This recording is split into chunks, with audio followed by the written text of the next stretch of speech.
नमस्कार दोस्तों, मेरा नाम है प्रतीक और आज मैं आपको बताऊंगा ज़ीरोधा की कहानी।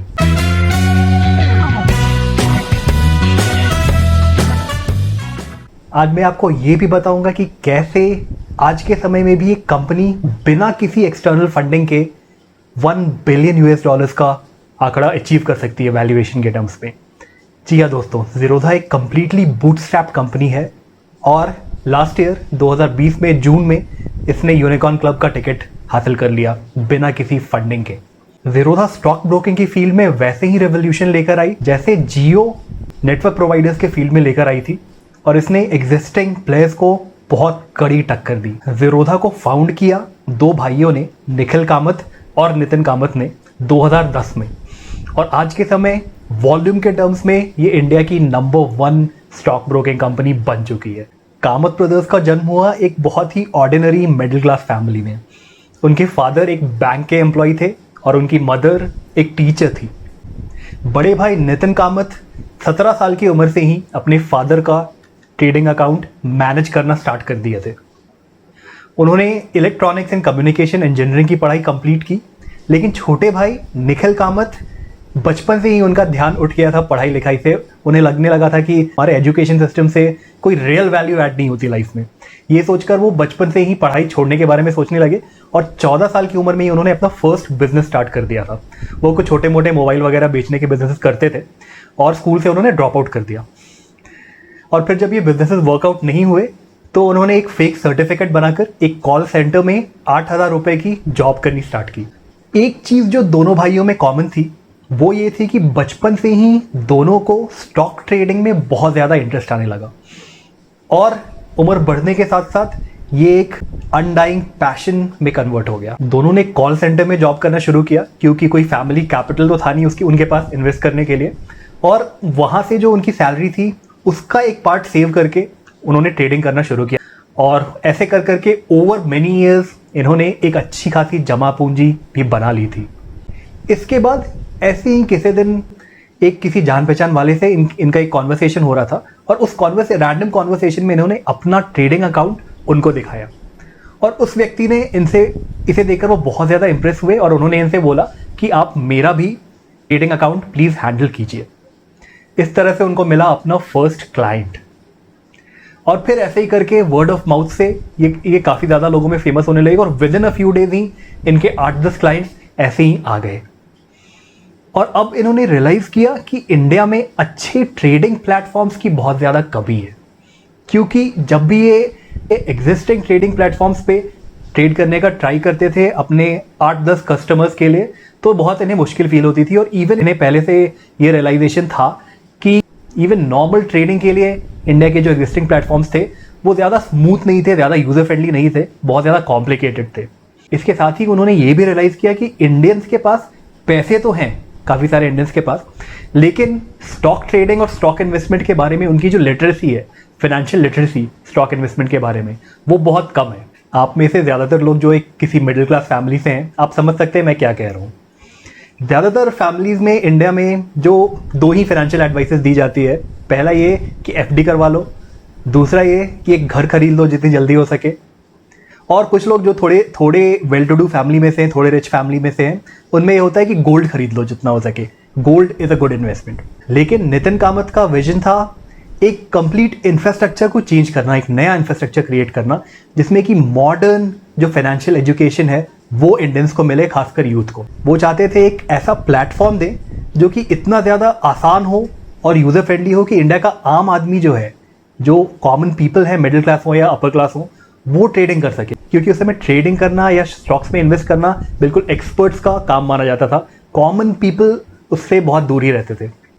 और फिर जब इंडियंस का पैसा इंडियन बिजनेसेस में लगेगा तब जाके इंडिया को फ्री मार्केट कैपिटलिज्म का रियल फ़ायदा होगा और फिर जाके इंडिया वेस्टर्न कंट्रीज की तरह डेवलप्ड बन पाएगी। अपने इसी विजन के साथ उन्होंने अपना बिजनेस प्लान बनाया और इंडिया में पहली बार डिस्काउंट ब्रोकिंग का कॉन्सेप्ट लेकर आए। और दूसरी तरफ नितिन कामत के ऑलरेडी कुछ ब्लॉग्स थे जिसमें वो फाइनेंशियल टॉपिक्स के बारे में लिखते थे और लोगों को एजुकेट करते थे, तो इसे भी वो स्केल अप करना चाहते थे, एक लार्जर लेवल पे लेकर जाना चाहते थे। लेकिन काम इतना आसान नहीं था।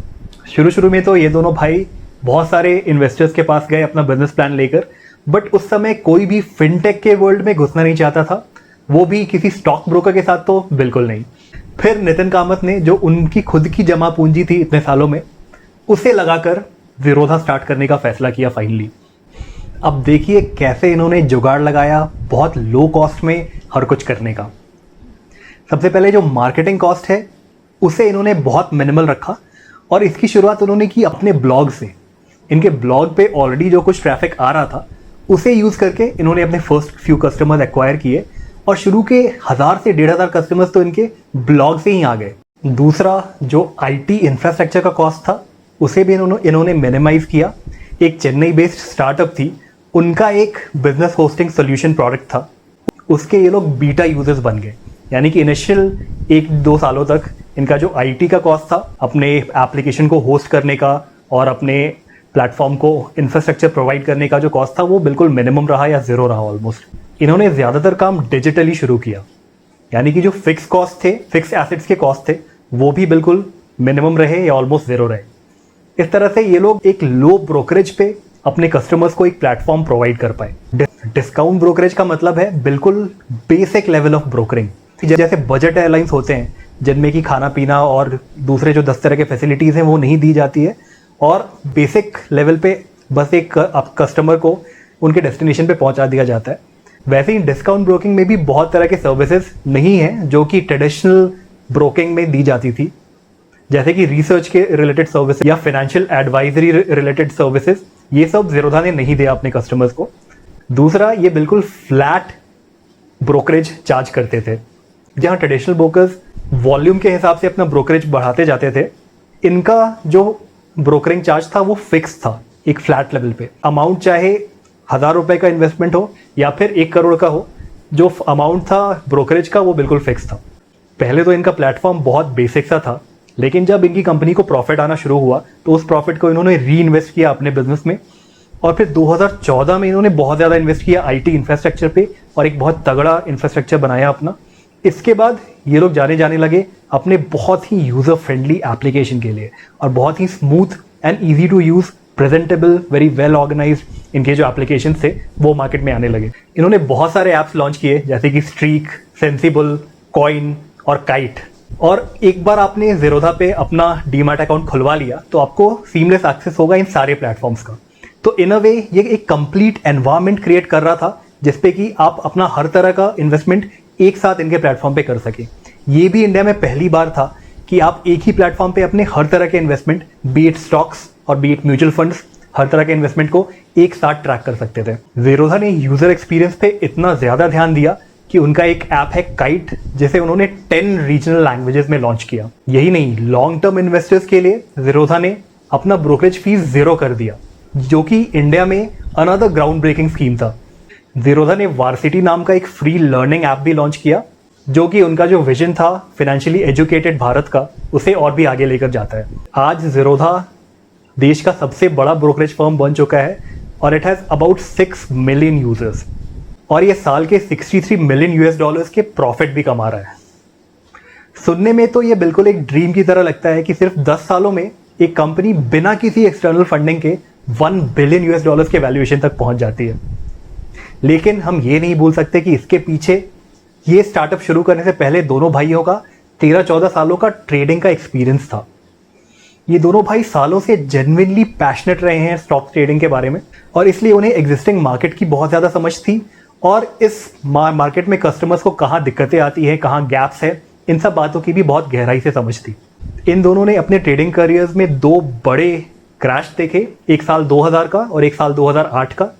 इसके बाद भी ये लोग वहाँ से उबर पाए क्योंकि इनमें वो जो जेन्युइन पैशन था उसकी वजह से ये लोग लगातार अपना काम करते रहे और नीचे जाने के बाद भी ये वापस ऊपर निकल कर आए। ये कहानी हमें सिखाती है कि हर वो सक्सेस जो कि दिखने में ओवरनाइट लगता है या क्विक सक्सेस लगता है, एक्चुअली उसके पीछे सालों की मेहनत और सालों का विजन इन्वॉल्व होता है। तो दोस्तों, उम्मीद है आपको ये वीडियो पसंद आया होगा और आपने इससे बहुत कुछ सीखा भी होगा। अगर ऐसा है तो इस वीडियो को लाइक ज़रूर कीजिए और हमारे चैनल को सब्सक्राइब भी ज़रूर कर लीजिए ताकि फ्यूचर में इस तरह के बहुत सारे वैल्यूएबल और लर्निंग वाले कंटेंट्स हम आप तक लाते रहेंगे, उसे आप मिस बिल्कुल मत करें। तो इस वीडियो में बस इतना ही। थैंक यू, नमस्कार।